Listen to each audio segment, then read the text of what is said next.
We couldn't resist. All because of Zero. Super cringe bros.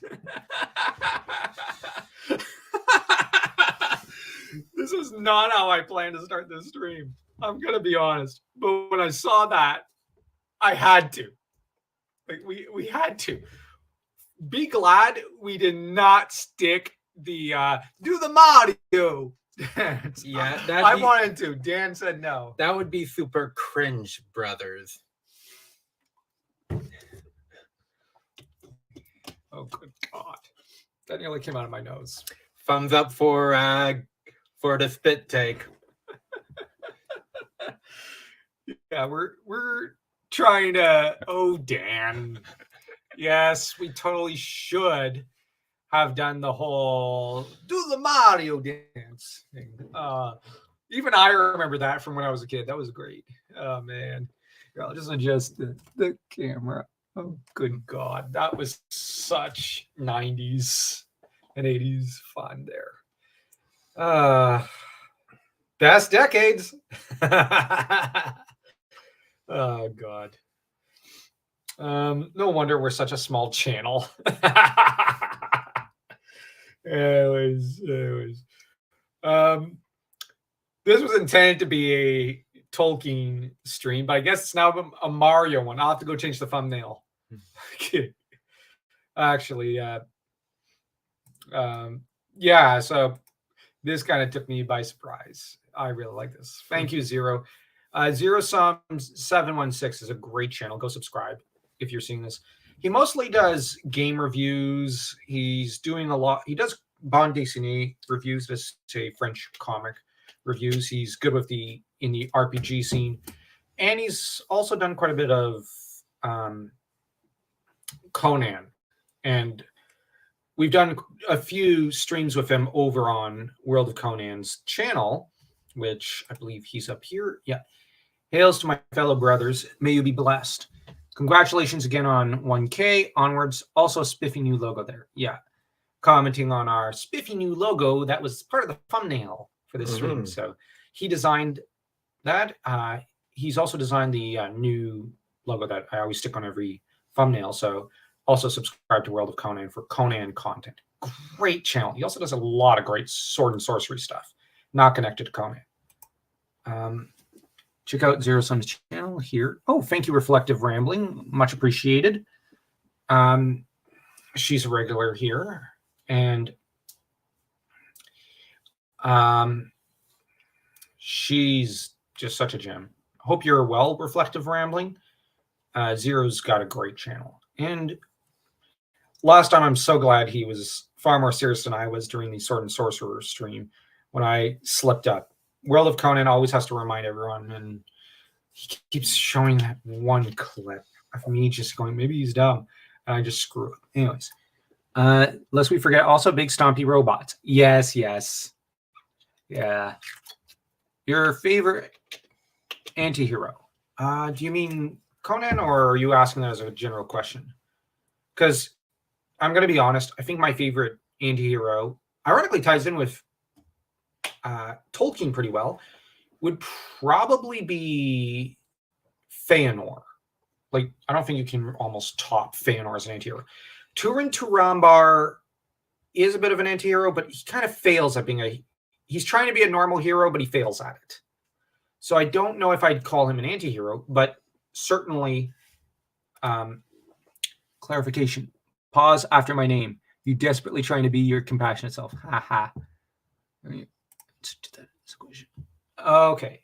Well, Feanor just sticks out to me because it used to be, I think, that I had a bit of a temper like him, which does not speak well of me from a few years ago. Thank heavens I've since calmed down. But Feanor is, I'm going to be honest, in some ways one of the most masculine characters, in that there's something very male and primal in him. And that's even more primal than even Conan, the Cimmerian. He is just burning with energy. And it is attractive but it is also a terrifying thing to behold in the story. In a way, he's a fictional Charlemagne or Aurelian from Roman history kind of figure. He's just our Shupi Lumish from Hattian history. He's just so vivid. There's just something terrifying about him. I cannot picture that. You plus temper. I reject this. Can't replace it with my own. Yes, yeah. Actually, Dan can vouch for the fact that I had a pretty hot temper back in the day. Yeah, and as did I. Yeah, I think mine was in some ways a little worse in some ways. Does it matter? Yeah, not really. Explosive temper is still an explosive temper. Yeah. Thank heavens we met our friend Paul. He really helped get us to relax, and him and our friend Thomas, they helped kind of simmer us down, and we since calmed down. And there's also Indeed Geek and Yoiston, two great Tolkien channels, who I watched, and I was able to calm down and just relax a little more. The cannon in question is, of course, a howitzer of cluster munitions. Yes. I think RR and Zero are just competing to see how many laughs they can pull out of me. Slow clap for Paul. Yeah, thank God for Paul. God rest his soul. Great man. He's no longer with us, but he's still with us here. But Paul was actually one of them that got me into reading Lord of the Rings a few years ago, back when I was 26, and the Silmarillion, as well as before that, because I read Turin to Rambar, the story, the Children of Húrin. I was really entranced, but I was confused, and he said, read the Lord of the Rings, then read Silmarillion. So then I did. And, Paul kept encouraging me to read Tolkien. And then I got Dan into it. And yeah, Fëanor just has this explosive temper, but it's also that he's eloquent like Cicero. So I love reading Cicero and even Julius Caesar. I love the great Roman historic figures. And Fëanor is just like that. Oh no, I'm so sorry for your loss. He sounds like a influence in so many ways. Oh yeah. He was a good man. Yeah, he was one of the best. He was one of those black guys who was soulful, like the stereotype of the soulful black man, deep voiced, very, very kind. Like he had a voice a bit like Grimdark to an extent, except much more soothing in some ways. Although Grimdark has a soothing voice. But the thing about Paul was massive geek. He was into superheroes like Dan was. Yeah. When I was winding down on superheroes and kind of suffering from fatigue, getting more back into fantasy, he was also into fantasy, so we were both able to bond with him in different ways. And we also did the D&D and Pathfinder thing from every week, so that was good. That said, Fëanor is just by now you've finished reading his entire, I'll call it book, because essentially that part of the Silmarillion where it's primarily Fëanor's from his birth, before his birth to his birth to the height of his kind of influence to his death. It's the Book of Fëanor, I would argue, and it is quite something. Yeah. Dan, how did you get roped, bribed, blackmailed into this gig? Kicking and screaming. All right, first let's talk about who is your favorite fantasy antihero of all times? Oh boy, fantasy antihero. Like it doesn't have to be Tolkien. Okay. That's a good question.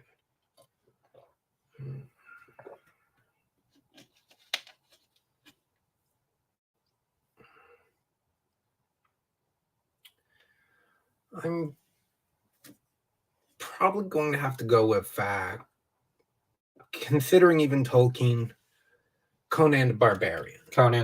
I won't really classify it. I think he's more a proper hero at the end of the day. Okay. Then in that case, it's hard to knock Raistlin off of that list. Oh, that's a good choice. Mm-hmm. Okay, now within the legendarium of Tolkien. Fëanor. Okay, I thought for a minute it was going to be Thorin, who's a bit of an anti-hero, but Feanor, huh? Yeah. Okay. And how did you get roped into, let's say, the YouTube thing? Well, I know when you discussed you wanted to do reviews, you wanted to include me in it. Yeah, so that I could get you to read, and we'd basically compete with who could finish it almost first with a reading, and see how many, like competing with what we can take note of in our how differing our opinions could be. I wanted that. Like I wanted completely different opinions. Because before we started, I dropped out of reading, and that is such a pity. And Joe also wanted me to get back into reading, which this has worked. Yeah, my mentality was, because you said you wanted to write, and I was like, well, you can't write without reading.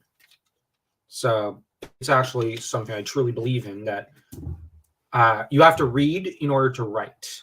Yeah. You can come back to it. Well, I think you just answered it.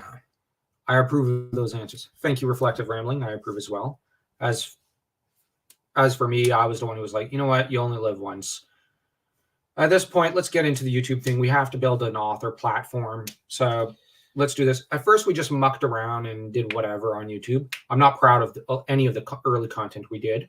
The only videos I'm really proud of are some of the VLDL stuff, card captor stuff, and some of our early Zelda reviews. Those were the only things I liked. So eventually we jettisoned everything else, threw a lot of it onto other channels, and decided we're just going to focus this one on fantasy.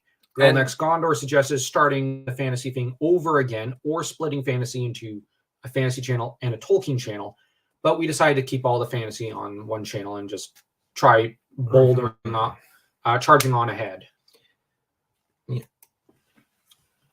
For any amount for about a decade, longer with drawing, so I feel it. Best wishes for writing projects. Thank you. As far as drawing goes, I'm not going to lie. I went almost a decade without drawing. Then I decided I would attend Don Bluth University with Don. And that got me into drawing for about 7 hours a day. And then while I don't draw for as long a period of time in my day these days, most of my day is spent on writing or on researching for videos and editing videos. I do, however, like to take 30 minutes to an hour to draw every day or every 2 days, so that Don helped ingrain the habit into me. And that's the most important thing about essentially everything, not just schoolwork with kids, writing, even reading. Install it in your habit, in your everyday habits. Yep. For example, a lot of psychologists say that it is important that about 15 minutes before bed, not just shut everything off, grab a book and read. Yeah. And some people say, oh, I don't have time. Then make time. Yeah. And heck, even listening to audiobooks, I don't usually listen to them. I'm now trying to force myself into the habit, starting with The Lord of the Rings for next week's 1K sub celebration, because the radio drama video was really, really short, and I wanted to add an extra video to it for another adaptation. But as Dork Lords has somehow conned us into doing The Hobbit when we reach 5,000 subs, we can't do that. Actually, go subscribe to him and tell him we're not impressed with that for pinning that to us and holding us to it. But as for a full-on review of the Lord of the Rings, Peter Jackson movies, I don't know how many subs will require to review that, but I decided I'd do another audiobook or radio drama review. Card Captors. That's been an age and a half. Now I want to revisit Tsubasa. Oh, God, not this. We're going down the clamp. Oh, whoops. I listen to them whenever I'm cooking, doing chores, sometimes drawing, depending on depth of book. If I can split concentration, hence how I go through so much. Oh, that's pretty impressive. Yeah. And I get that. All right. Sub to Dork Lords. Yeah, great channel. I love his Tolkien content. I'm gonna be honest. I listen over and over again, and I'm trying not to listen this week to his discussion with Girl Next Gondor. I just really like Matt, and I love Lexi. And, well, I love Matt as well. I love these two. And the thing is, I love just peering into their brains. They're both such brilliant people. He's a true and tried semi-audiobook reader. actor, comedian, and also he writes scripts for comedy routines. So I guess you could say script writer. While Lexi is just one of the most brilliant YouTubers out there. And these two put together is just pretty much the greatest combination ever. Outside maybe Lexi and Tolkien lore or Lexi and Redbook, which that's such an exciting mix. Really, Redbook and Lexi mixed with anyone that's just the best. Hail to brothers Crin, Joe, and Dan. Keep on making great stuff. The Conan review was great, my friends. Joe, you ever think Thulsa Doom was just dumb? Oh God, he's doing it again. He keeps doing that. It's because ever since I stupidly slipped up, he knows I'm embarrassed about it. During Sword and Sorcerer, I just went because Cromwell gets the idea I'm going to stab Zusha in the gut during the review, and like I didn't mean to say it. It's because I was thinking, well, I don't blame him. Like this was like I think my thought process was that this is the sort of thing I would do to Zusha because I am terrified of Zusha to an extent. So I would do this, but this is a really dumb thing that I would do that I think Cromwell's doing, and it's very arrogant, but I think I would do it. It's a desperate act. But then all I end up saying by accident is, well, maybe he's just dumb. And it's just, I'm never going to live this moment down. It's stuck there. It's trapped on the internet now. Lexi, aka Girl Next Gondor, is brilliant. Yeah, thanks for posting the links. Reflective Rambling. Actually, her and I are in talks again for their stream together at some point. Well, Dan would also join in. Mm-hmm. Yeah, she's just great. Flashback humor. Oh God, Zero's not joining in. Don't be embarrassed. It was a fantastic statement. It is embarrassing. It's just a single second or something, but it encapsulates. Oh my God. It's just that, like, I just explained my thinking, and yet now it feels like I said only like one sentence out of a 3-sentence thing I meant to say, and now it's stuck. You wouldn't see me doing that. Yes, you've done it. Last year, I got a live stream with Voice of Geekdom, Lexi and Indie Geek on my birthday. Oh, one of the best presents ever this year. Narrative Rings and Indie Geek joked with Robert. He needs to make it 3 in a row. Okay, sure. Voice of Geekdom's another great channel. And Indie Geek, yeah, great. Sometimes mouth slips just make it. Yeah, I guess it's just embarrassing. Just think of how many giggles it gave people. It stinks, but it brought a lot of fun. Well, it doesn't exactly stink. It's just, yeah, it's just my embarrassing moment. Because Cromwell in Sword and Sorcerer is actually a great character. That's not my favorite movie. I didn't really enjoy the movie as much as World of Conan and Zero did, but I thought the movie was still interesting. How it's playing beat for beat a lot of the Hour of the Dragon. I just wish we got a straight up Hour of the Dragon adaptation, because it's basically Howard's Lord of the Rings. And like I said, I said maybe he's just dumb, and that was not what I intended to say to an extent, but it wasn't. Anyways, but yeah. But real quick, I'm going to do another mouth slip to an extent and just say that one thing I wish that we got was maybe a Lord of the Rings chop chop type game. That'd be fun. I don't think it was anything to be embarrassed about. It was a great epiphany that I had fought. Caught me off guard. It was a great quip. I didn't intend. It was not intended to be an epiphany. It was just intended that it's an action that makes sense, but it also doesn't. And it's the sort of thing I would have done with Zusha, even though I know it's not the best move. But anyways, this is about Tolkien's Legendarium. But all right, so we were asked earlier, favorite anti-hero. Now, let's actually discuss, let's try favorite straight-up hero from the Legendarium. Just for fun. Straight-up hero.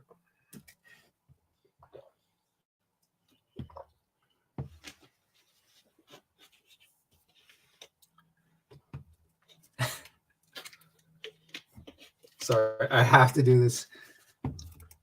Zero sum. If Howard had written Lord of the Rings, Aragorn would have been the main character. That's would have been back some case. Oh my god. No. Facts. Zero sum. Oh god. Oh god. Oh god. No, but like what I mean is that Hour of the Dragon is written in the same kind of high fantastical way with the same kind of crushing odds where the heroes don't even think they could succeed to an extent. It's just they are fighting. They are going beyond even hope itself.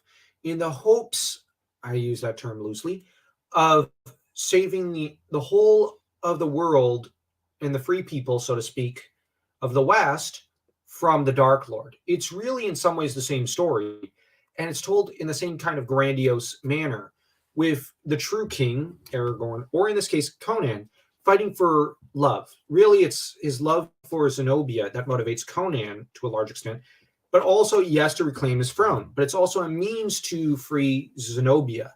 So it's a very romantic story in a way, but it is also a very, very much the most epic story that Howard ever wrote. And if you look at all sword and sorcery stories, for the most part, they try to copy Hour of the Dragon, just as a lot of epic high fantasy tries to copy Lord of the Rings. But finally here, welcome Council of the Rings. You're always welcome here. For anti-hero is Clint Eastwood. I don't know any Tolkienian heroes.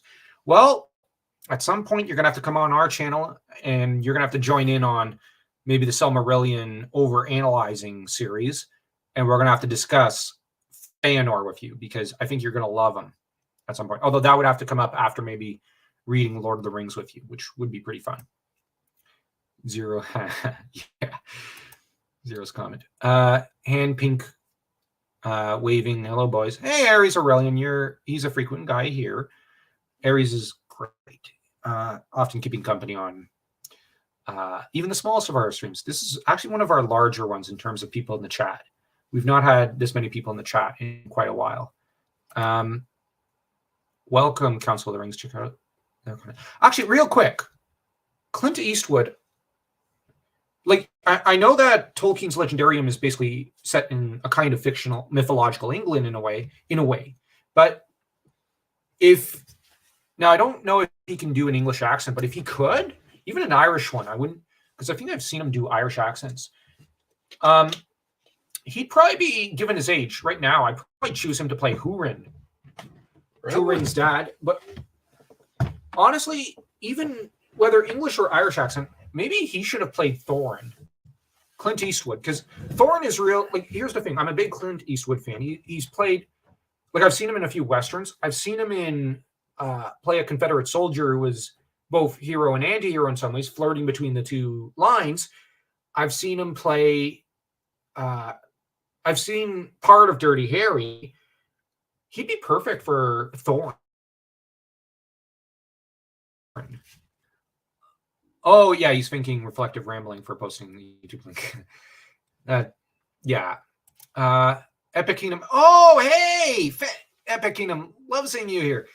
And thank you. It's such a pleasure. Now I want Tolkien Western style. I hadn't thought of that. Actually, can you imagine starting with a Hobbit, but told as maybe a Western style theater play or something? Or with the Texan accents. That would be impressive. Like, actually get a radio drama, except with maybe The Hobbit or Lord of the Rings with Texan accents. Yeah, that'd be something. I mean, who wouldn't want Gandalf and Saruman at a standoff at high noon? Thought of the day. Would be interesting with a story set right after the downfall of Numenor. So the founding of Gondor and Arnor, and until the War of the Last Line. Imagine thinking Sauron was defeated only to realize he is back. Yeah, that'd be great. I feel Anarion is an overlooked hero. Yeah, Anarion really is. Dan's not read too far ahead there. No offense. But that's more Lord of the Rings stuff. But yeah, Anarion is. I really wish. Okay, now I'm just going to say this.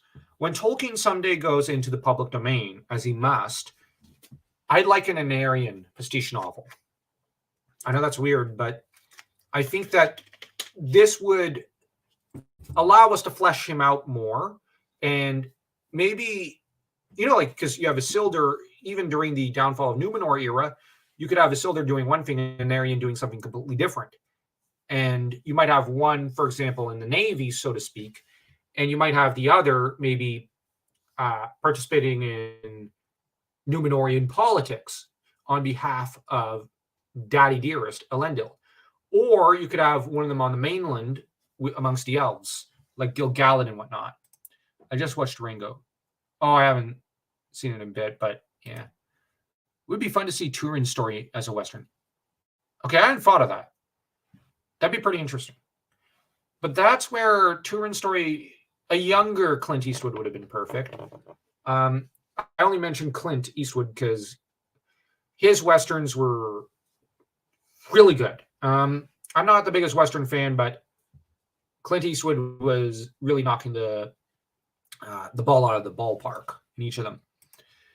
Well, the staffing a la film was pretty much quickest draw scene. Yeah, fair. And this is actually something I think the films did well with that scene. Not to get into our one Jackson playlist, all about the film, but the scene where the two mages do their standoff for a brief second before, like Gandalf goes to, make his try, and you have Saruman who's faster.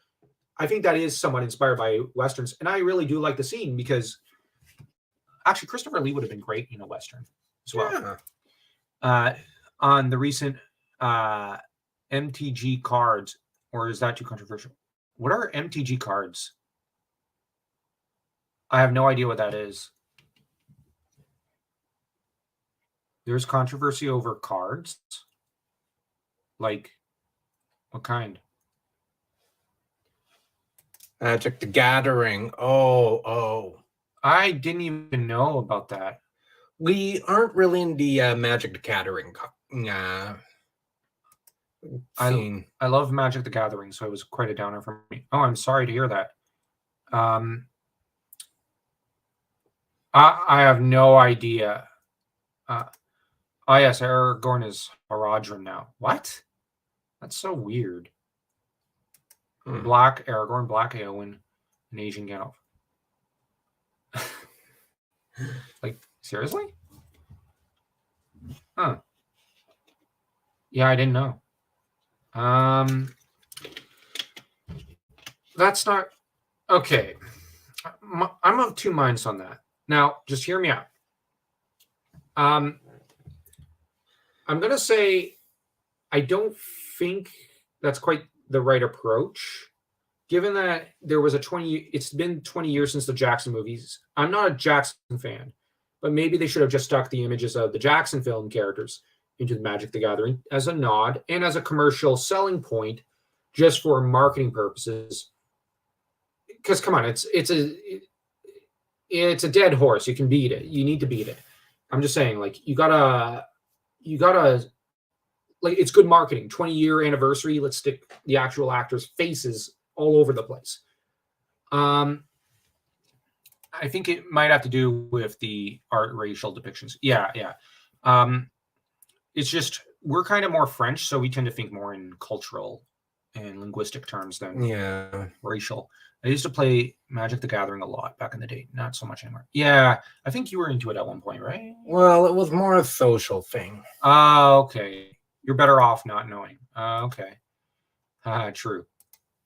Yep. It's a new Tolkien card game with art. Oh, there's a new Tolkien card game. Okay. Well, it's on par with Wizards of the Coast. I don't want to talk about Wizards of the Coast. I'm pretty peeved with them. I'm still scared we're gonna, like, they might come after us YouTubers and we might have to private all of our Dragonlance videos. Oh, that would suck. There's so much content I want to make on Dragonlance. It just feels very far from the Middle Earth people would expect. Personally, I'm not a gamer. I'm not a lore purist. From an artist standpoint, I think the art is stunning. Okay, so the art is stunning, but I have not seen the art. So Reflective Rambling, if you could do me the favor and just send me the link to the art, I'd still like to see it. Because I like to judge art on my own, just for art's sake. And funny enough, I actually sometimes draw Asians, Africans, because I just like drawing them. And even some Caucasians, though these days I draw more dragons and fantasy stuff and fairies and Asians and Africans, so for some reason. Although I have been drawing a few French figures as fantasy figures recently, more for my own fantasy world. But I like to draw inspiration from actual figures, but from actual people. I can't just create from my own head when it comes to drawing. But when it comes to race washing things, like for Tolkien, here's my view when it comes to this sort of thing. If you're going to do a theater play, like a few years ago, my favorite native actor from Free Willy, he played Randolph. He was so brilliant. He ended up directing, I think, and doing an entire all native and French sort of Shakespeare play of, what was it? I think it was, it wasn't Hamlet, King Lear. King Lear, except with first contact between natives and Frenchmen. And where you had, I think it was the king who's basically supposed to be Clovis, who was played, I think, with the French governor, and you had Lear's three sons who were all native. It was a really brilliant play, but I only saw a bit of it, and I was just like, oh man! So you had only native and French actors, and it was just, and the French actors had to play the English Shakespeare lines. It was so interesting, but they only recorded it once, played it once, even online, and I couldn't find it afterwards. And there was a paywall of like $150 or something. Oh, but if they were to do an all African, like Lord of the Rings theater play, musical thing, I'd be like, sure. If they did all Asian, I wouldn't mind. If, like, I don't mind that with theater, because theater should go that route sometimes just for fun. It's even mixed crew. Like, I've seen one actor play Brutus. He himself said that Brutus was obviously more Caucasian because, you know, Romans and Italians. But he played Brutus, Marcus Junius Brutus, so well. Like, I only saw a few scenes, and he just did it so well, and he had such an understanding of the history of Brutus that I really liked it. He actually acted as a consultant for a few documentaries, so he had a great deal of insight to give into the Julius Caesar and Brutus dynamic and whatnot. Mm-hmm. I really liked that actor. He was very respectful towards Roman history, very, very mindful. But he spoke with this beautiful English accent, and just but interesting decision. Oh yeah, regarding the art. Yeah, the art is good, no doubt. Okay. Like some of the concept for the Rings of Power. Yeah, I guess. I forgot. Like, I forgot about. Oh yeah, art. Like the visuals of Rings of Power. Yeah, they're good. For a minute, my mind blanked. Caucasians. Oh, he's making a joke there, a pun. Dear Lord. Zero, stop being French for 1 minute. I'm joking. That's the sort of joke that Frenchmen would crack. I'd love to hear both your top 3 favorite characters from Tolkien's world, if you have time. It's always fun to hear and why it's your favorite. Okay, I love this sort of question. All right. Thank you, Council of the Rings. I'm going to leave this up for a minute. Dan, you first. 3 favorite characters so far. Now, I'm going to preface here once again. Dan has not yet read Lord of the Rings. As a kid, I think you read Fellowship a little, but you dropped out because of schoolwork, and you had, well, there were mitigating reasons. But Dan does not really remember Lord of the Rings too well anymore. No offense, none taken. But has read The Hobbit, the entire Fëanor section of Silmarillion, so about a third of the Silmarillion. He's read a good chunk of Downfall of Numenor, the entirety of the Mariner's Wife. So he's read a great chunk. I'd almost say half, and I think a few Unfinished Tales and Lost Tales. So he's read almost half the Legendarium at this point.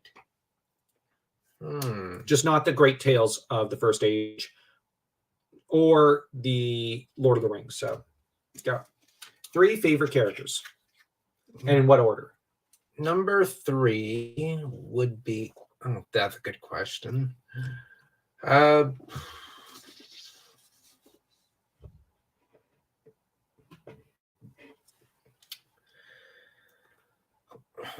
have to actually give it probably to Gandalf.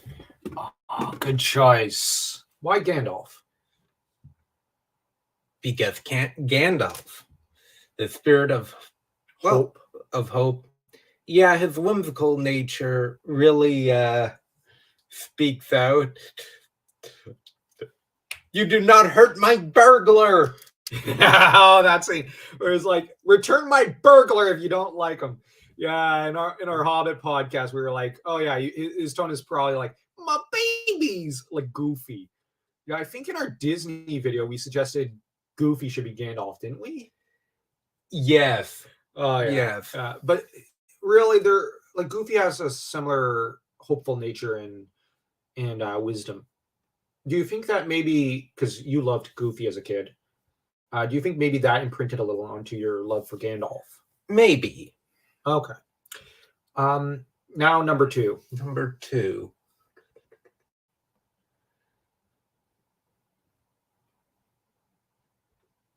I'll have to say Fëanor. Really? Because we mentioned his entire story, his fall, and then his rise. Yeah, it's utterly brilliant. He's in some ways an utterly terrifying force of nature, almost. He's almost the elf who at the start like comes closest to almost being a Maiar in some ways. In some ways, I know you've got Glorfindel to an extent, but like Fëanor is just utterly terrifying in some ways as a force. He's just passion itself. All right, number one, Bomber. Oh, he's just such a fat joke. The way he's larger than life in more than one way. Like just how he misleads everyone off the trail. He misleads everyone off the trail. He whines with Bilbo. But at the end of the day, he shakes off the dragon sickness almost instantly. Because he doesn't want to shed blood. He just wants to do the right thing. He wants to do the right thing. All he wanted was to return the Mountain of the Dwarves. Essentially, it's like, I want us to go back home. Basically, to restore his people to their prior glory and just go back home. It's like you said. Yeah. The gold was nice. But what use is the gold without the dwarves? The dwarves dream so much of going back home that he's like, we're home. Yeah. Let's get ourselves comfortable before we focus so much on the money. Yeah.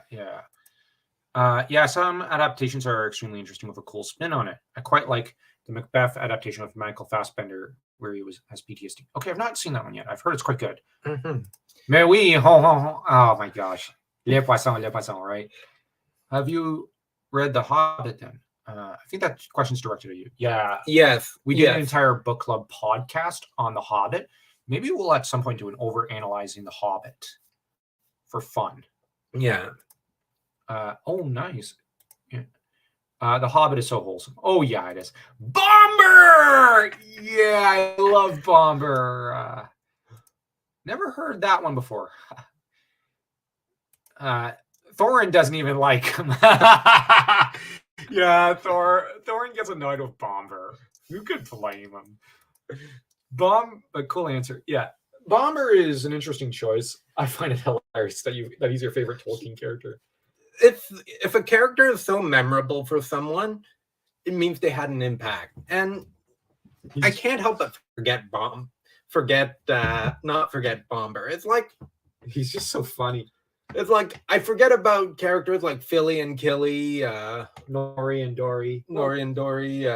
But Bomber? Yeah. He's also very social because he doesn't want to be left alone when they're all going into Bjorn's house. So he's pretty funny. Although he's the size of 2 dwarves at the start, and then by Lord of the Rings, he's probably the size of like 20 dwarves. It is just, we're also both reminded of Shapatapouf. Oh, I don't know how that translates. I heard it's originally a Danish story about a cat that goes around eating everyone, till eventually an axeman or a woodcutter takes an axe to his belly and extracts everyone in the village from him, and he's reduced back to his original cat size, and they become friends. Fitting for an unexpected journey. Yeah, he's very unexpected as a character. All right. We've got another comment. I like the character Evangeline Lilly plays in the movie. Which one is she? I have no idea. You've seen the fan films too? No, we've not seen the fan films yet. I'm thinking maybe when we reach certain heights, we'll maybe watch them and make an event out of them or something. I don't know. I've heard they're quite good, and they can't be as bad as the Conan fan film that World of Conan and I were discriminating against the other day, because that thing is just atrocious. Nothing like what I've heard the quality of these trio of great Tolkien fan films are, which every Tolkien fan I've ever met has always heralded them as great epics. Tariel. Oh, is that from the Hobbit movie? Tariel, is she a book character? Nope. Yeah. World of Conan, from what I remember, you've read some of Tolkien's works, but it's been a while. So, yeah. It's like Dan with The Fellowship. He read a great chunk of it, but it was like, what, 25, almost 27 years ago or something? Yeah.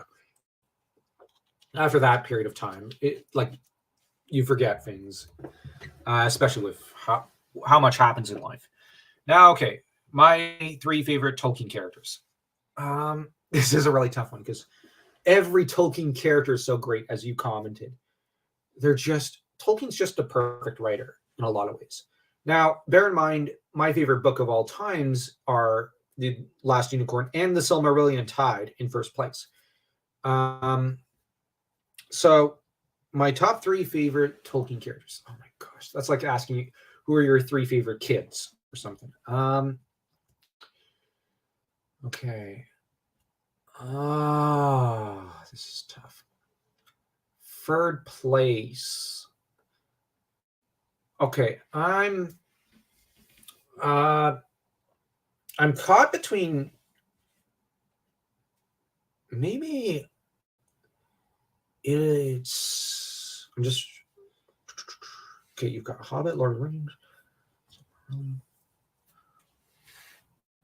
Okay,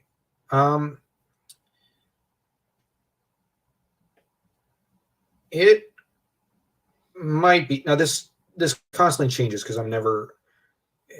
It's hard to keep someone fixed as a favorite to an extent, but I might go with Samwise Gamgee. It might be Sam. Either Samwise Gamgee or Meriadoc, Brandy Buck. One of those two. I really love Mary.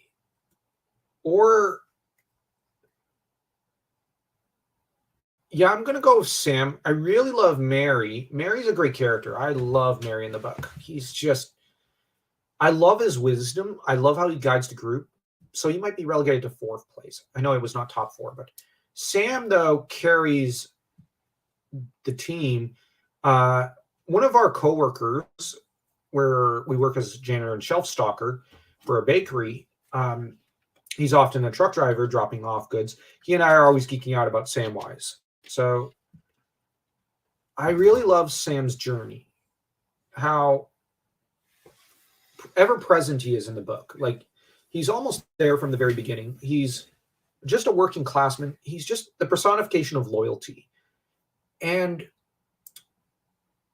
in some ways, he reminds me of Izzy from Digimon, who was always loyal to Ty and always stuck by him through and through. No, through thick and thin. Mm-hmm. It's just, Sam is just loyalty personified, and I love that. Sam is just so moving with his loyalty and his love for Frodo that, and in the book, I love how there's the scene where he resists the temptation of the One Ring. I love that scene. That's one of my favorite scenes. And I love when he tells Frodo, I can't carry the ring, but I can carry you, Mr. Frodo. I love that scene. Sam, I know it's somewhat predictable. Now, I'm going to kind of cheat with second place because I'm going to say I have two characters kind of tied. And it's just that, well, it's just, I really love these two characters because I typically think of like, who are my, at most, like, who are my three favorite characters in The Hobbit or Lord of the Rings and so on. But putting it all together, it's really tough for me. So, sorry, I'm going to take a cop out here. There's Theoden, King. I just love the Riders of of Theoden. I love that scene. I love how he charges. Now, right before he rallies his men, I love that he takes a moment where you have a moment where he slumps and everybody thinks he's going to turn around and leave. So that Theoden, when he finally says, when he rises up at the boom and just goes, Riders of Theoden. I love that scene. Now, I know the actual poem from the Poetic Edda, so I love the reference there that Tolkien does. But the thing with Theoden King is I love that he has courage. He's deep down afraid. He doesn't want to die. But he finds it in him to fight on. Now, he buries his son, but he doesn't give up. He rallies. He overcomes the loss. He rallies and overcomes his fear and fights on to the bitter end. And I love that his last words are basically where he doesn't think he's worthy of his ancestors, which is such a human thing. And yet he also takes Mary on almost as a son. And he tells Mary, he wanted to smoke some pipe weed and he wishes Mary the very best. And I find there's also that tragedy around him where he wanted to see Éowyn one last time because he had all but adopted her, not realizing that she's just a short distance away. So I really love just Theoden's entire arc. But it might sound weird, but in some ways, the fearful nature of the character and how he always overcomes it, his fears and pulls through for essentially his three kids, reminds me of our dad in some ways. So when I first read it, I kind of almost imagined our dad as Theoden. And for me, our dad had a very similar personality as Theoden and the same kind of deep voice, I imagine, that I've seen a lot of people imagine Theoden as, and in every adaptation he seems to have. So that I kind of, our dad had a really deep voice, just like our grandfather did. And, it's hard not to imagine him as Theoden. As for my other number two guy, it'd be Elu Thingol. Thingol is just, I know a lot of people find him more an anti-hero, but I have a hard time seeing him as an anti-hero. He's plunging on to his doom, and it's hard for Melian to keep up with him because he's just almost like Fëanor. He's thriving with passion. And I know a lot of people don't like him imprisoning Luthien and trying to protect her, but essentially he's like Triton from Little Mermaid. He's trying to protect his girl, and if he ever made an adaptation, I could almost see him having the Trident line of, he is a human and you're an elf, trying to reason with his daughter. But the thing is, his daughter is a lot like her dad. I just see the two as too similar. His daughter sees it as she's arriving with passion, and she's basically seeing it as, I have to, I love Beren. I have to be by his side. And what's interesting about Thingol is I don't think he quite sees the similarities between himself and Beren, because, Beren's is in love with this half goddess, just as Thingol was in love with essentially all but a goddess, who then became mortal, so she's half goddess almost herself. And Thingol, on the other hand, because I read The Children of Húrin first, his relationship with Turin and how he kept holding out hope that Turin would be redeemed and would come back to Doriath, come back home, I thought that was touching. I thought that was very moving. And the fact that Turin died and that essentially Thingol buried his foster son. Now, I had read the Norse sagas before I ever approached Tolkien, so I was approaching foster dad. That's basically as close as actual fatherhood. So to me, that was, ooh, this guy just buried his surrogate son, like his actual almost blood son. That's tragic. So I kind of read into it, and I still kind of read into it, that Thingol was able to resist the temptation of the Silmaril until Turin's death, and as well as the Naglamir being tossed in his face. So that was the final straw.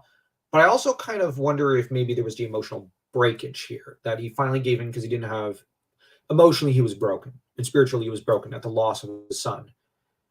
But what's like, Thingol's just such a tragic character, and yet he tries to hold on for his people, and he tries to fight on.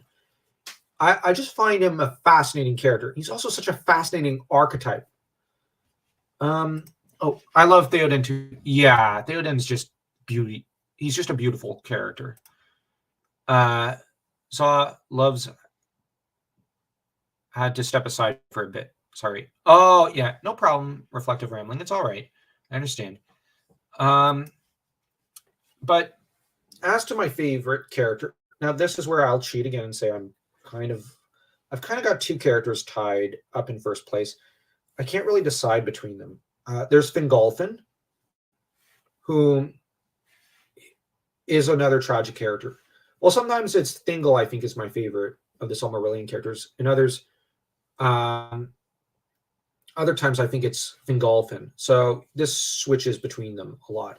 But Fingolfin is just valor and honor personified. He's the same archetype in my head to an extent as Theoden King.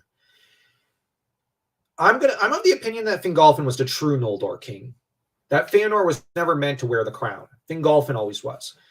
And I say that because Feanor lacks the impulse control, obviously, and the wisdom of his younger brother. Fingolfin, despite having similar traumas as Feanor to an extent, and a similarly passionate nature to an extent, he always knew how to better channel his nature. And I find that Fingolfin just doesn't seem to have wanted to follow Feanor into the kinslaying. And he didn't want to follow Feanor to an extent. He knew Feanor was wrong, but he still did it because of his oaths and because he is the younger brother. But in a way, he's mentally the oldest brother. So he's trying to babysit his older brother, which that's not wise or healthy at all. But at the same time, he can't. Fingon is charging in, so I mean, no offense, but I always blamed Fingon for dragging Fingolfin in there, as well as the other Fingolfinians, and even some of the Finarfinians. So that it's like, Fingon, what are you doing? And I'm gonna make a controversial statement. Fingon, while I like the character, is the Feanor of the Fingolfinians, dragging his family in, kicking and screaming.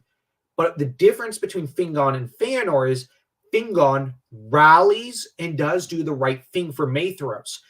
And Fingon restores peace between the Feanorians and the Fingolfinians.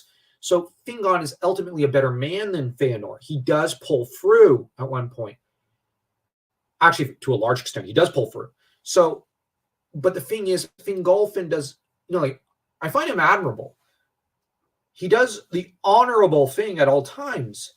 And I have to admit, when he dies, I was like, oh my gosh. I was actually shell-shocked in a way. Well, that's being hyperbolic. But I remember going, wow, this is the most shocking character death here. Like, I thought he was going to last for another 20 chapters or something. Holy heck. And the fact that he wounded and pretty much crippled Morgoth had me going, wow, this guy's just the greatest fighter in all of fantasy or mythological history in some ways. Like, wow, this guy's just, maybe only Heracles could rival him, or Sigurd or something. I don't know, or Odin. Like, wow, this guy's just awesome sauce. He's just the greatest thing ever. All of the Rohirrim for you. Yes. Long live Rohan. Okay, I'll get to this in a minute. My other favorite character is Eowyn, because she is no man. but a woman.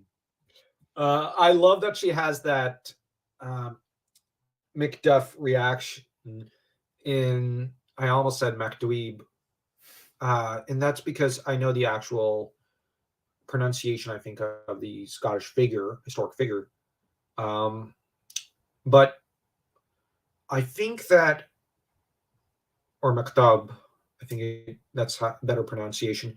But I think that with Éowyn, it's a matter that she wants to prove herself, like she just wants glory, but later it almost becomes more about the mindset almost of, if you go to war, you'll die, to her father. It's like Mulan. I always loved the Mulan movie.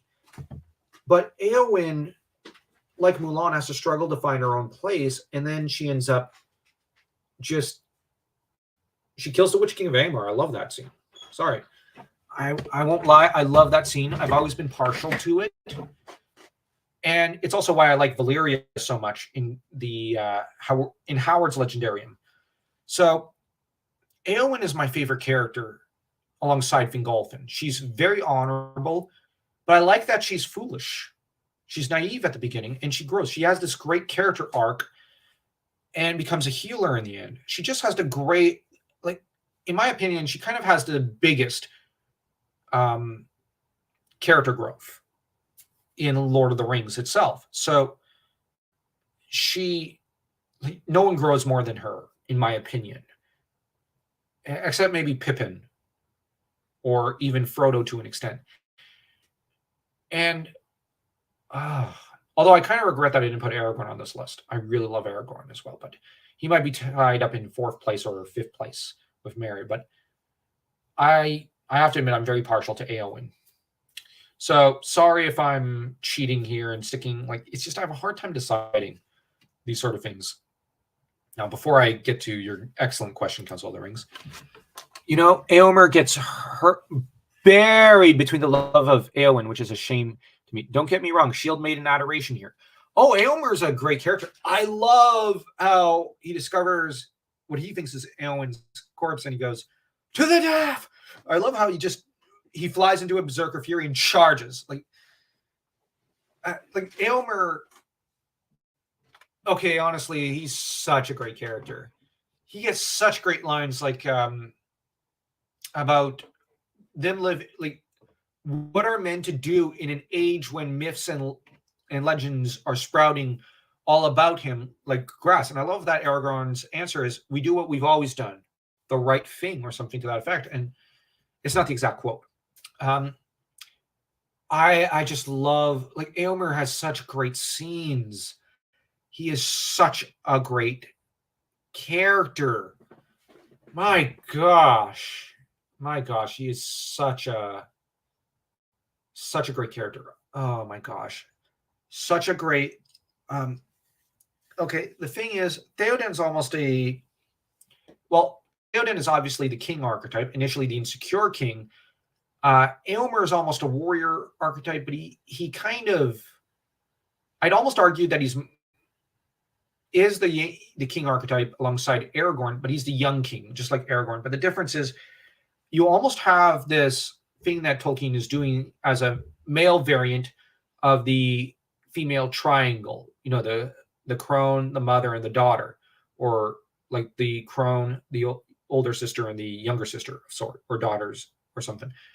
I know that's a thing, but what Tolkien almost does is gives us Theoden as the old king, as the old man, and then you got Aragorn as like the older. He seems to have a brotherly bond with Éomer, and then you get Éomer as the youngest. So you have this male triangle almost.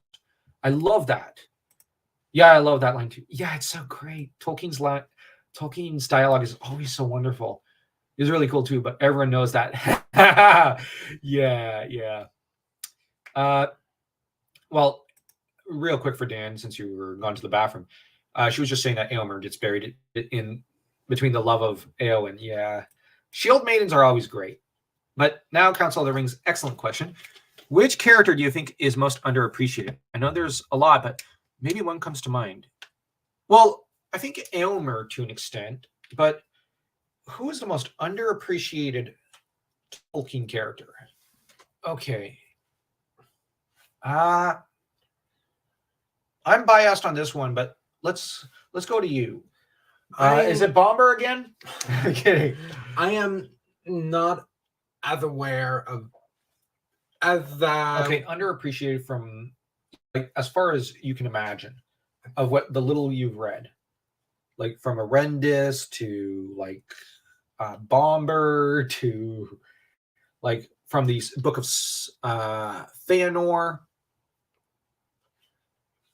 I think I'm going to have to go with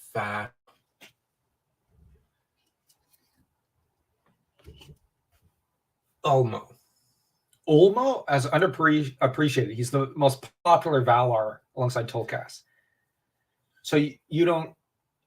Okay, not to criticize. So you think he deserves even more credit than what he gets from the fandom? Yeah. Why? No, I'm not. Here it is. I'm fascinated by that. Here it is. He keeps telling everyone, you've got to listen to me. You've got to do this, this, this, this. But no one's listening to him. Okay. And until it is too late. Yeah. And the fan base, generally, I think he's probably the most popular Valar, but you think he should be even more popular. Yes. That and him and Yavanna. Yeah, I really like Yavanna. Yavanna has done a lot. And she's another one that, here it is, she keeps on warning them. She keeps on... I'll say this. Yavanna, I don't think the fan base thinks too much on her, about her too often. So, yeah, I get it. And yes, she made some mistakes. But she's the one that says, do not listen to Melkor. You should punish him as much as you can. Yeah, she's like, why don't you guys act like real men, so to speak. I'm paraphrasing there. And you just have them. Nah. Had they listened to her, a lot of what happened, a lot of the tragedy would have been avoided. Now, let's go through some. What appeals to me about him is that he has the makings of that hero king, but never conspires to usurp power, seem jealous of being so close to a position of power, but not at the top. Oh, referring to Aragorn. Yeah. I love that about Aragorn. He's the ideal king. Eagle number 3. He was the goat. Yeah. Oh, 0. Oh, man. The horse, because Gandalf can't even do a simple teleportation spell. Yeah. Shadow Facts, I think it is. Yeah, that horse is so underrated. Rings Rosie and Dad Bella. Stan, I am Nerdanel. Oh my gosh, Nerdanel does not get enough credit. Feanor's wife. God, she was a saint. Like, to put up with him. And of the Valar Niena. Oh, yeah. Can't disagree on any of those. Rosie being underrated. Oh, yeah. She just rallies a huge portion of the Shire during the Scouring. I'd probably go with Aldarion, but I'm not entirely sure. Oh, you're so biased. I think Horrendous is more underrated. Council of the Rings. I'm joking here. But I think Aldarion gets... I'm going to say he's partially overrated. Not to say he's a bad character. No. I just mean in terms of how he handles things. But on the other hand, I do get why you'd say he's underrated, because he is a good king. And he is a really good diplomat as well. Let's be honest. No one could have done such a great job as a diplomat. Better than him. So he seems to get a lot of hate. Oh, yeah. Okay, I'll actually say this. I think that in the Mariner's Wife story, everything is his fault, but everything is also Horrendous' fault to an extent. I don't think he should get so much hate. I don't think his actions lead to victory over Sauron, except for the founding of some of the colonies. So in that regard, he does get full credit for it. Their daughter got the short end of that stick. Yeah, but I think that issue is very complicated. That said, I don't think Aldarion should get hate, because he does, like, he founds those colonies. Yeah, they eventually go foul, but I guess, yeah, because of them, those ports and the great fleets, Tar Minister is able to, and Kiriatur are able to lead the Númenórean forces to victory over Sauron. So, Council of the Rings, you're absolutely right. I don't think he should get that kind of hate some parts of the fandom give him. I guess I'm more middling here. Like, I think he was trash as a human being, but as far as founding commercial colonies, and like when I say colonies, do not take it like, I know there's a negative context to the term, and there should be, but there's also a positive here, and he builds great fleets. He deserves a lot of credit. And I don't know about that, but he does help Gil-galad a lot. So yeah, he does. Like, I don't think he should get like. I guess I'm in the middle. I want to see a movie on the rise of Shadowfax to King. Oh God, you have to massacre his opponents and their families. There may be darkness in the shadow. Now you're just trolling us. All right, they're both to blame. This was not the case of one being the one who was wrong. So a lot of choices that end up with tragic consequences for everyone. Yeah, I guess I side more with horrendous, but at the same time, like Tar Aldarian, like, did lay down the groundwork for Tar Minister's armada. So very important. You cannot have the victories over Sauron without him. So I guess I kind of look at him as, this might sound weird, as being rather like King John, for Le Roi Jean d'Anjou, the Comte d'Anjou, or King of England. And John was integral in English history. He built the bureaucracy. Well, him and his dad, Henri II, built the English bureaucracy. They established the common law. John helped really stabilize a lot of the laws. This is before Magna Carta, even though he broke all the laws, because he was in some cases, he was cruel. Yeah, he was a terrible man. But he also established the British, or at least the English Navy, I should say, the English Navy. And he was also pretty good to the Irish. He did not want to just simply abuse the Irish like a lot of the English lords liked. So he brought them a lot in line and was friendly towards the Irish. In his youth, he was abusive towards the Irish, but later in life, he was like, you know what, the Irish aren't so bad. He was probably the most pro-Irish monarch in English history, which is pretty funny. But he had to spend a few years, I think like a year or two in Ireland for his education. So he didn't like them at first, but I think he grew fond of them. So I view Aldarian in that context. Gon Billy Gon is also underappreciated to some extent. Okay. Yeah, but as for me, underappreciated character in the Legendarium. I'm tempted to say horrendous, but that'd be a little provocative to an extent. And I just got into the horrendous or Aldarian thing. I don't want to spend this entire stream on those two. No offense. Okay.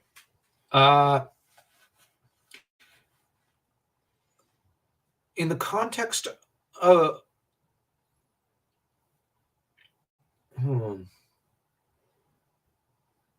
I'm just thinking. Okay, I'm caught between two characters. Tuor. I just think Tuor is underrated. Tuor he does so much to just save the people of Gondolin. Like, I also, when I say Tuor, I also think of Idril, because she does a lot. But Idril gets most of the credit, deservedly, for building that little tunnel and then telling her husband, yeah, I built a tunnel, by the way. I had some of my guys do that. And you have Tuor. Yeah, okay. Now, Tuor goes along and supports his wife in this endeavor. She's essentially the businesswoman of the two, and he's like, yeah, okay, I'll support you.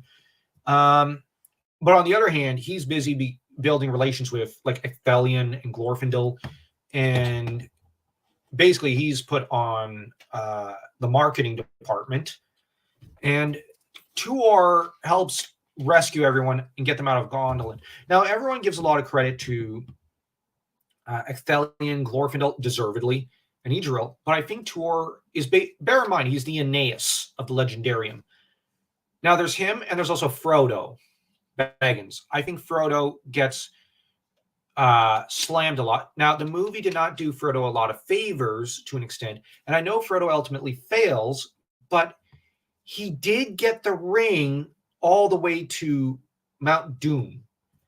Like, I don't think he gets enough credit for the magnitude of the greatness of that deed.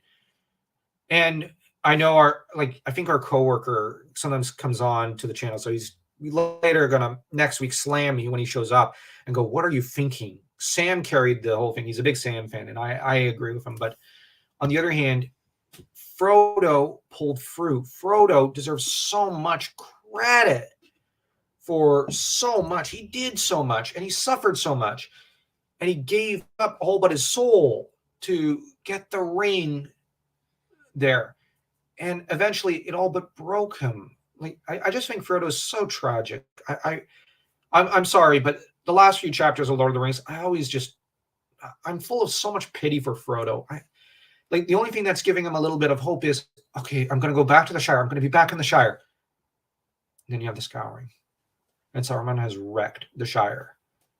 Which in some ways, I find it's like Frodo doesn't even have the joy of returning home in a way. And he has to help with the cleanup and the repairing and the rebuilding of the Shire. And it's like, this guy was truly given no quarter. And I just think he deserves so much credit for what he's accomplished. He's so underappreciated and underrated.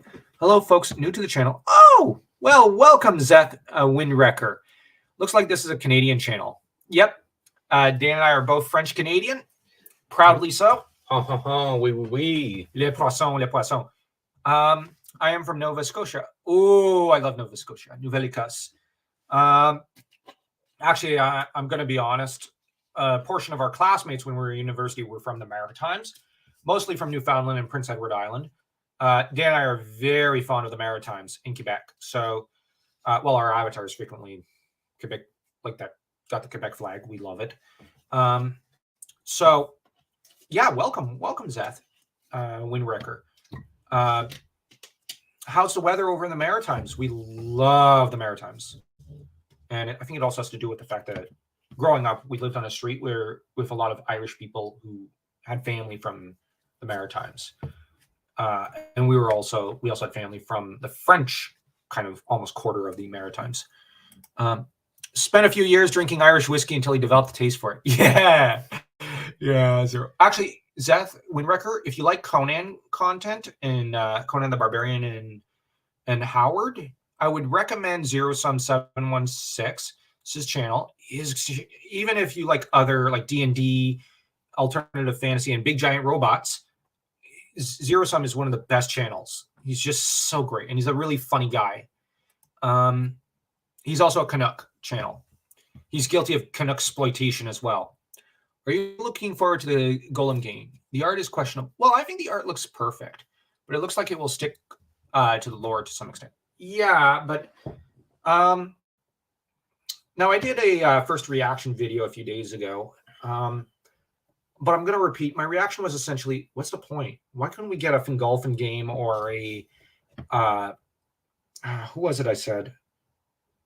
Or an Arathorn game or an Angmar Wars game, or there was someone else that someone suggested, I think in the Tolkien chat and in the Discord or something, or on in the comment section. You know what? I'm going to actually look that up because this person basically epic pawned me with their logic. It was just, they're brilliant. I think I pinned it to the Golem game thing. Let me just mute this tab first. I gotta like read this, like share this, because this person was brilliant. Like, let me just scroll down. Like, okay, it was Fingolfin or Radagast or the Blue Wizards that this person suggested, and I actually fully stand by that. Like, Radagast would have been brilliant. We should have gotten a game with Radagast, and just to further expand on him, we should have gotten him or Fingolfin. Oh, and another question, if you want. If you two could turn any book story character into one feature-length film and direct it, what would you choose and why? Okay. Now, bear in mind, the style of film I would go for would be animation, because it allows me to fully tap into fantasy and whatnot, and the full scope. And when I say animation, I mean 2D. I'd probably go with Children of Hurin. But I'd want it done. Now, I'd direct it, and I'm going to be honest. If I, like, hypothetical, I'd want Don Bluth, his 2 assistants, Laval and Dave, and if they ever see the stream, howdy, guys. Love you all still. Laval and Dave are just geniuses in their own right. And I'd want these 3 to be operating most of the animation and production, along with Gary Goldman, of course, and where I'd want it done as a tragedy and whatnot.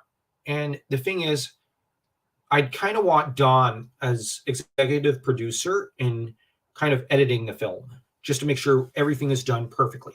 But Dan, if you could get one full feature-length film out of one character from the Legendarium, who would it be? Okay, one book story or character from the Legendarium. Yeah. Oh boy.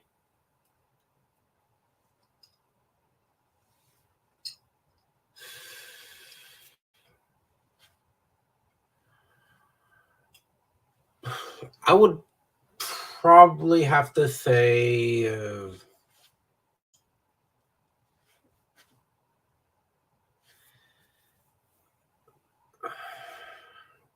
it's a really good question. Because I think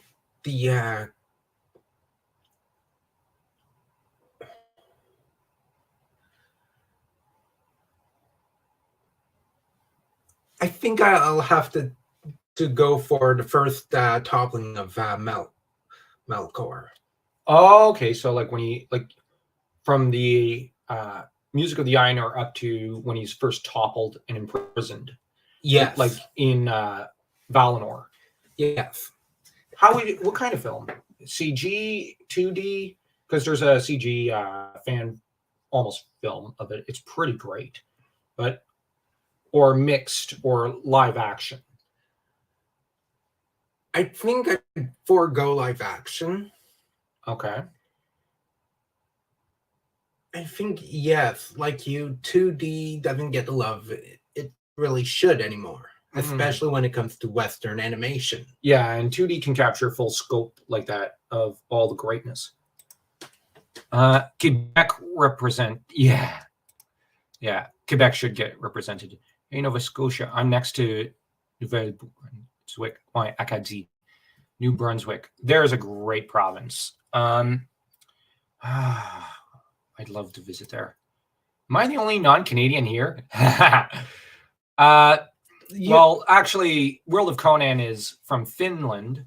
So, and Reflective Rambling is American. So, yeah. Aw, shucks. Yeah.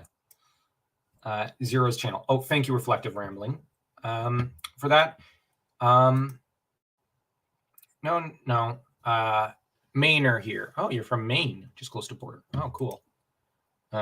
Maine, actually, there's a state that doesn't get enough love. Although I'm not the biggest Stephen King fan, but I love that all of his stories take place in Maine. So that it almost, like, he's almost giving it its own dark mythology, kind of like Lovecraft and Howard, what they did for Texas. At least that's always how I've kind of viewed King. And there's a lot of writers from Maine. It's a very artistic region. So I always liked that. I watched the video again. Bad at commenting. I feel similarly to you on Golem game. Yeah, like, maybe we should have gotten someone else. I really like Radagast in the War in the North game. Oh, I forgot he's in there, and I forgot about that game. Sorry. Too bad they never allowed modding for that game. Yeah, I like modding. I like playing mods, or at least I used to. I don't really play too many video games anymore. Exploring Blue Wizards, though. Yeah, that'd be a great idea. That'd be nice. Yeah. Outside of fantasy, but there's a young adult historic fiction novel called Codename Verity that I think could actually make a very decent drama. Almost storyboarded in opening once. Oh, you should storyboard that. Reflective Rambling. You should storyboard that, and maybe you can get into animation as a storyboard artist. I'm thinking of storyboarding parts of maybe The Hobbit and maybe one of my stories and trying to submit them as part of my CV. But I might do that once I finish my move soon. And if I could work from essentially home after I do my job training, that's where I'd be really, really happy, because then I'm going to be honest, I'd probably move to the Maritimes. Because while my ambition is to move to France or to Quebec profonde, the countryside of Quebec or the countryside of France, I'm going to be honest, I really want to spend at least a year in the Maritimes. It is so beautiful there.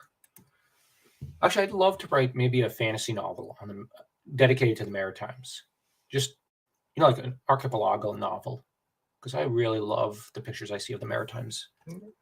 Why don't films get made in the Maritimes? Like, it's so naturally beautiful.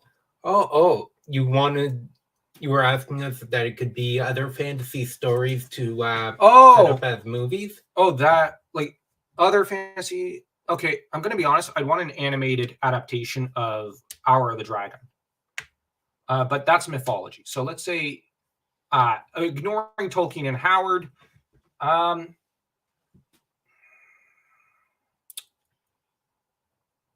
okay, this might sound really weird, but I have an idea for a Zelda story, which would involve kind of inverting the sexes of Link and Zelda. I spoke to Dan before, but it would basically be with Linkle from the Hyrule Warriors game, and with Zelda playing almost a Damian Wayne, reincarnated into a younger character. Like he'd be 12, and Linkle would be the full like 17 or 18. And, we'd get to see her have to play bodyguard.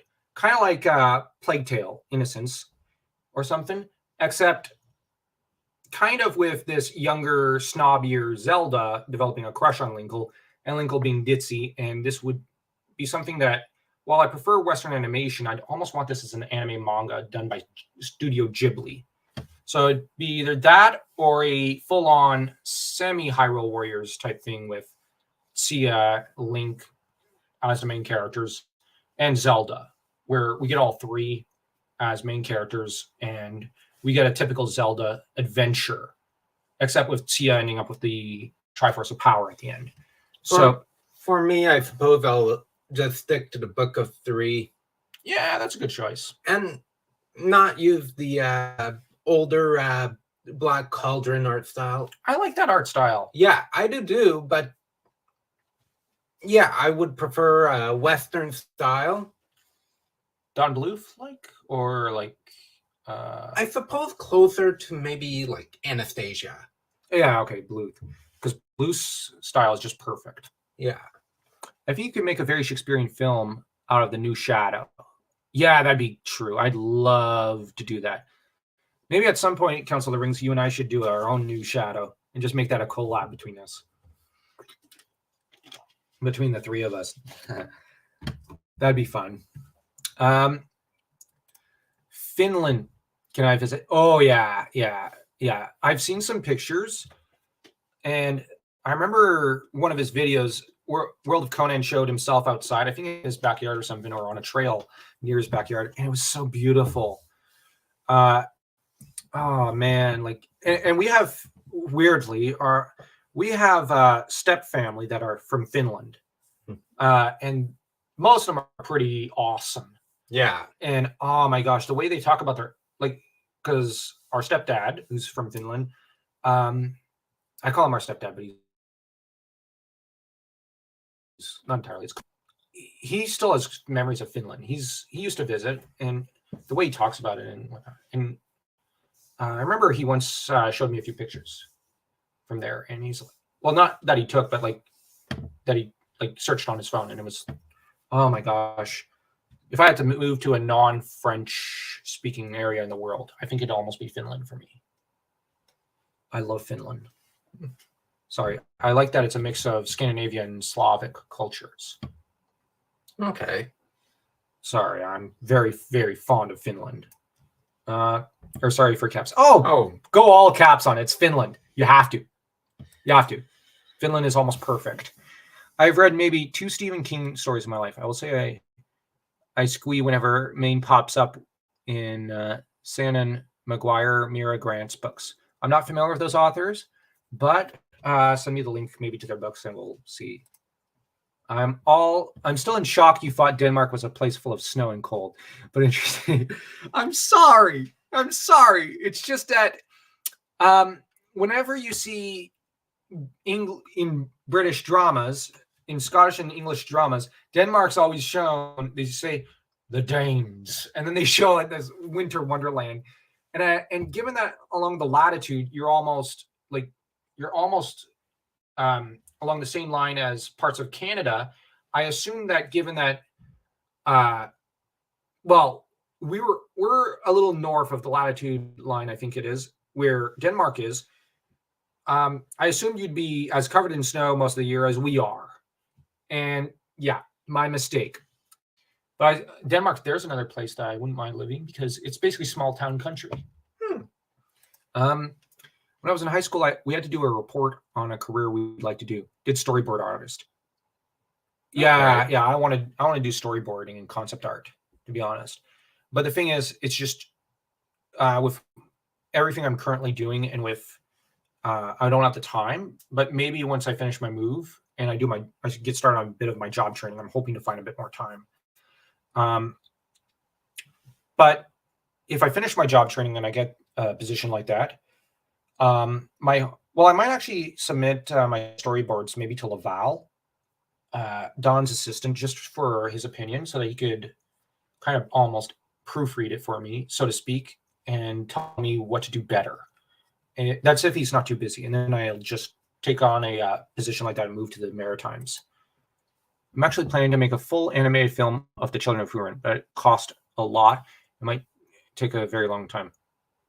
Okay, well, I'll try to do some storyboards for you if you want.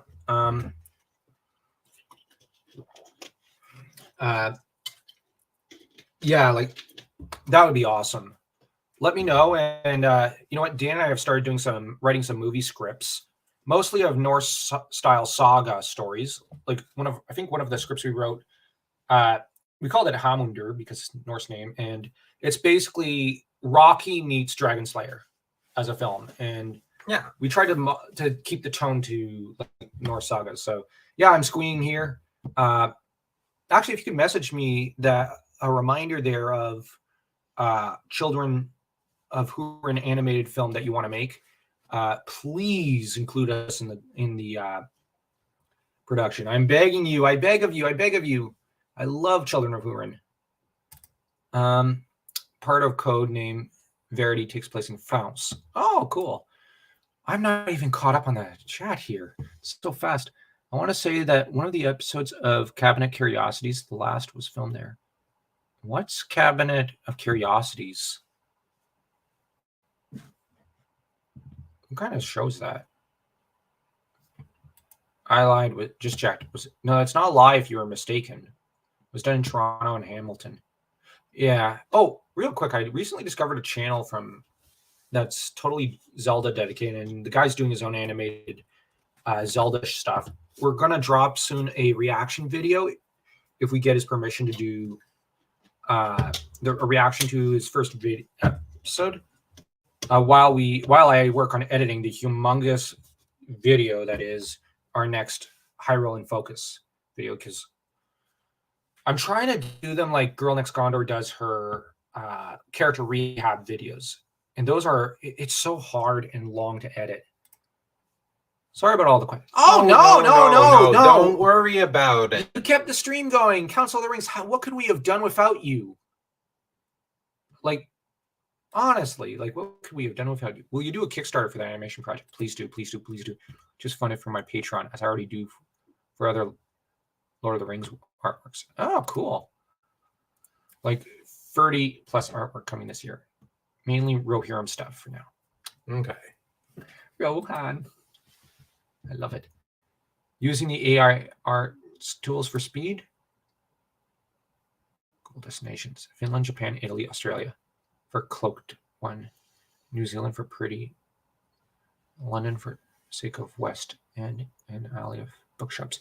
Don't forget Baker Street. No, I mainly use Ralph Damiani, but might also use a few other artists. But might go with one to stick to the art style. Yeah, you should. Same author. One for fantasy, one for thriller horror. Okay. I love thriller horror, so do send that to me. Last question. War of the Rohirrim. What do you look most forward to? Helm Hammerhand. What do you fear the most about it? That it'll suck. Well, okay, to be more specific, I fear that a great deal of the lore will be jettisoned. And that it'll capture, like, they'll try to capture, like, the visual feel of Tolkien, but they're just going to not care about some of the lore. I fear like something like the Hobbit movies, like what little I saw of the first one, because I don't even remember most of it, but I just remember like 20 minutes or something before I tuned out. And yeah, I only saw like 20 minutes or 40 minutes or something, and I don't remember any of it. Yeah, I tuned out for Champions Online. Danes plus history plus animation fans. Have I asked you if you've read Vinland Saga? Never read it.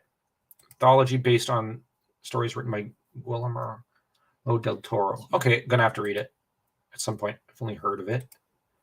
Seen a little art. A couple really good, or a couple of big misses. I don't know. Okay. Well, yeah. If it's proper animation that you're doing, Council of the Rings, do include us a little. We'd love that. We'd love to be able to help you out in any way. Because honestly, if it's a proper animation flick, full feature-length film, like, that's going to be awesome. Although I'm going to be honest, I really won't hope it would be 2D. But anyways, I noticed an original character called Lord Fricht. Fricht means fear in Danish. So I'm curious if it's a Rohirrim or a Dunlending. Dunlending, I'm going to guess. But the fact that they're including Danish terms for character names and whatnot, I think is a good sign. Now, I took the name Hera as a bad sign because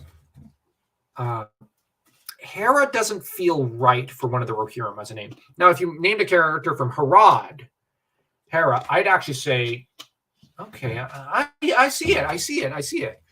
But to name a character Hera with the Rohirrim when they're more Anglo-Saxon, well, Anglo-Danish, so to speak, or like they're part of that, because England is more part of Northern Europe, like part of that Scandinavian world in a way, because of, like, I think of it that way because of the way the English language works and because of Anglo-Saxons. So and I think Tolkien looked at it that way. So I would say that, given that his a great deal of his writing on Northern courage, which is a thing, and I would argue that it should be borne in our minds that we should bear in mind that there should be a Nordic almost feel to the Rohirrim in Helmhand or Hammerhand's children. But if you had made a character from Harad in Rings of Power called Hera, I think that would be appropriate. Definitely. I'll do that. Hera is actually an Anglo-Saxon word. Oh, that's how they're writing it with accent aigu. I thought I didn't, because in the news articles I saw, they were not including the accent aigu. Okay. Yeah, that's probably what threw us off. But yes, reminds me of the Greek goddess. Yeah. Something that worries me is that Haleth and Hama is not listed on IMDb while being super important. Yeah, that's another thing that worries me. But there's a lot that worries me. But because it's the Rohirrim, I mean, no offense, I'm going to watch it no matter what. Now, I've not done too many Rohirrim videos yet because there's so much to cover with Tolkien. But I really want to do a podcast just solely dedicated to the Rohirrim. But the trouble is that with Tolkien, right now I want to do the audiobook review. And okay, I think we need to get the door real quick. And I think that that means there's a guest who's just arrived. And I'm just going to quickly close the door. Oh, Dan will do that. Thank you. But I think that with the Rohirrim, the trouble is I'm trying not to jump too far ahead with the literature to an extent with Dan. Now, my solo videos are usually things that It's because I'm reading stuff and I'm having to, I'm making commentary, but the thing is, part of me doesn't want to jump too far ahead because I want to include Dan. And the thing is, Dan and I are so busy these days, but I'm hoping to continue the Silmarillion with one more Silmarillion podcast video. And then I want to maybe we'll start recounting the history of the Rohirrim, of the Eotheod. Might be Hera, but Hera is the Anglo-Saxon word, if I remember right. Okay. Puppy! Yeah, Jet's just... He's actually technically full grown, but he's always going to be a puppy at his core. 1 second. I'll just do one thing.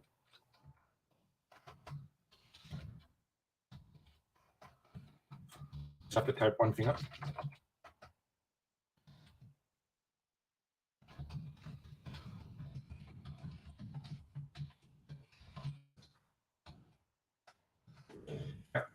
Messaged you on Discord, Council of the Rings, real quick. Yeah, Jet's he's one of a kind. My job training is going to take me away from him for 3 months at least, so it's going to be depressing to be away from him. It would be cool if we met at the premiere for War of the Rohirrim, but I don't think I'd get invited. Yeah, I don't think I would either. Though, not to mention, I don't have the money for the plane wherever they're going to have it. So, especially as my job training is going to be taking me into Asia soon. So, on that front, it'd be pretty expensive for them. So, to ship me over. But if they did pay for the plane and whatnot, I'd probably go for it. Like, especially, like, there's all these people saying, oh, they bribe you. Like, they bribed some of these people who went to the premiere of Rings of Power. Yeah, they kind of did. Let's be honest, they kind of did. But on the other hand, like, you got access to a private bookstore of sorts, so Lord of the Rings. You got to see a castle. Like, they were really wining and dining. I'm going to be honest, I wouldn't say no to that. Like, I won't say no to that. But on the other hand, one thing I do respect is that despite that, Nerd of the Rings, for example, didn't let it sway his judgment in regards to Rings of Power from what I saw in the Tolkien Discord chat. So even Indie Geek has a lot of criticism regarding Rings of Power. So in that regard, they weren't exactly swayed by it. So, but that said, I don't think they'd invite me because or Dan because, well, we're pretty blunt and we try to be a little tactful. We're just not very good at it. And we probably just bluntly and blurt out what we really think. Well, heck, check out World of Conan's most recent Sword and Sorcerer stream where I got a little obnoxious by accident. So I don't think they'd like us very much. But it's me. You should expect me to flip out when I hear a bark, whine, howl. Oh my god! Yeah. Jet's very much the true hero of this YouTube channel. He's the sole reason anyone should watch. All the people I know who got to go to that were tactful and honest about opinions. I know one donated swag they were given. Oh, cool. Honestly, I'd probably keep the swag and sell it like in 10 years. Same. Yeah. Plus it's swag. Yeah. The only swag I might keep might be a mug or a duffel bag. Yeah. But the actual book, like if they were giving out like first or second editions, I'd totally sell those almost immediately. Because I could use the money and, well, why not? As it is, I got 2 copies of the Halloween 4 novel, which is pretty rare. So I plan to sell 1 copy and keep the other copy for a good couple of years till I can sell it. More like techie swag that wasn't logo-centric. Oh. Okay. Still swag. Now, I'm pretty bushwhacked and hungry right now. So, yeah. So we're going to sign off for now. This could probably still keep on going, but we're going to stop here. And I'm considering either tomorrow or next Friday having a Dragonlance stream. And I've got a video prepped. It'd be more Forgotten Realms for Dragon Month, but I'm just considering doing a Dragonlance 1K celebration stream. Only thing is I've not prepped a thumbnail. But anyways, do hope everyone takes care. Thank you for your time. Oh, anytime, Reflective Rambling. Anytime. See you guys around. I'll answer on Discord in a sec. Yeah, no problem. I'm not going to log back on Discord in a bit because I have to eat and, well, I have to also finish the Dragonlance video. So do take care, everyone. Don't forget to smash that like and that subscribe button, as it always helps the channel. We're trying to grow it. Let's try to, I guess, hit for now the small stretch goal of 1,200 subs. And from there, let's try to make it to 2,000. Let's bear in mind that this growth was not thanks to Dan and I, but entirely thanks to the lovely community, the support of the likes of World of Conan, Jasper Lane, Council of the Rings, Indie Geek, Girl Next Gondor, and countless other channels, as well as you, the fans. The fans of, like, it's